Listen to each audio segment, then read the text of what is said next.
कि जीवन में ये भजन का कहना है कि सब रिश्ते नाते समय के अनुसार है, पर उससे भी ऊपर है परमात्मा का ध्यान करना, भक्ति करना, पूजा करना।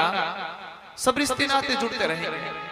मैं कहीं नहीं कह रहा हूं आपको कि सब रिश्ते नाते तोड़कर हरिद्वार जाइए, इनको निभाना भी है, भगवा वस्त्र भी धारण नहीं करना है।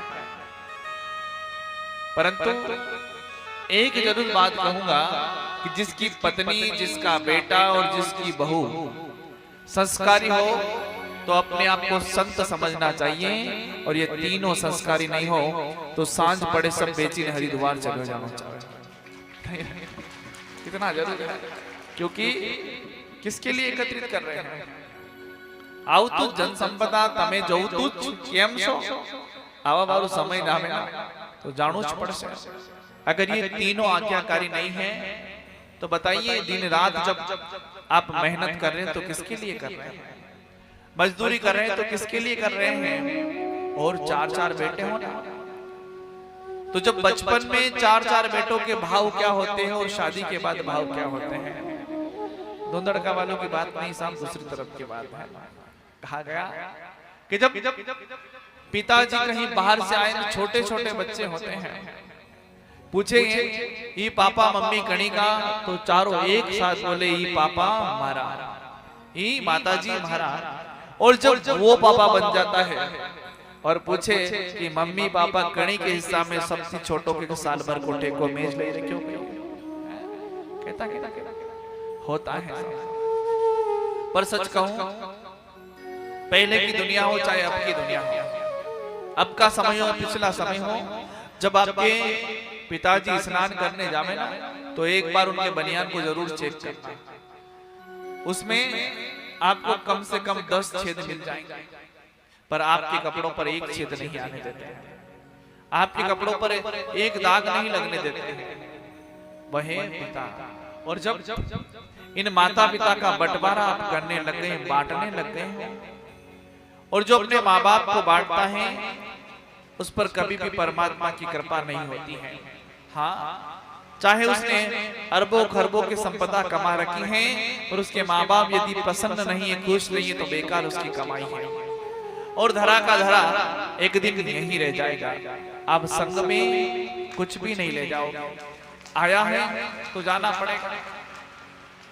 आप अब सोच रहे होंगे गुरु जी ने कहा कि यहीं का यहीं पड़ा रह जाएगा।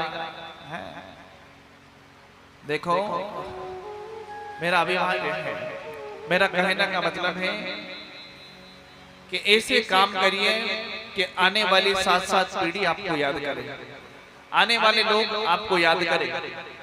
ऐसा नहीं है कि 30-40 साल जिए, बचपन खेल में गुजारा, जवानी सुख भर सोया, और जब बुढ़ापा आया हाय हाय करता हुआ चला गया, लोग उठा कर ले जाए, पीछे वाले कहे अच्छा हुआ मर गया, गांव की गंदगी धुल गई। ऐसा काम नहीं होता।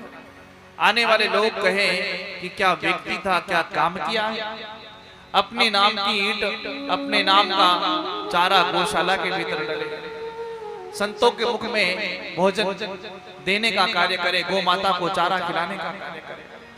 अधिक संपदा है, कहते हैं ना।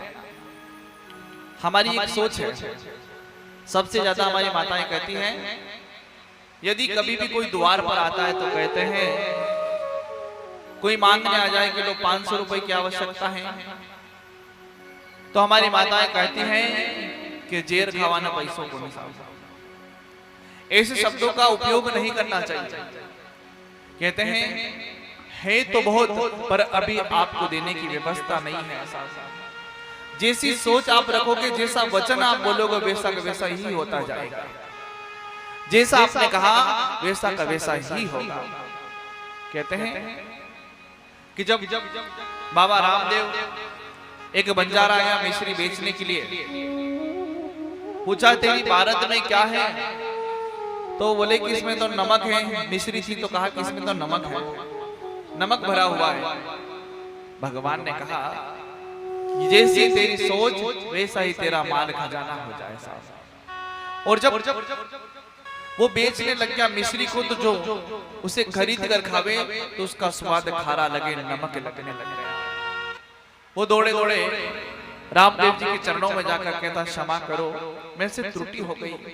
तो कहते हैं कि जैसा आपके खजाने में हो, तिजोरी में हो, वैसा कहना चाहिए। कहते हैं आपने कह दिया कि धन भरा और नाव में, और आपने कह दिया कि फूल पत्ते हैं तो फूल पत्ते ही हो जाएंगे। मत कहिए, कैसी सोच रखनी चाहिए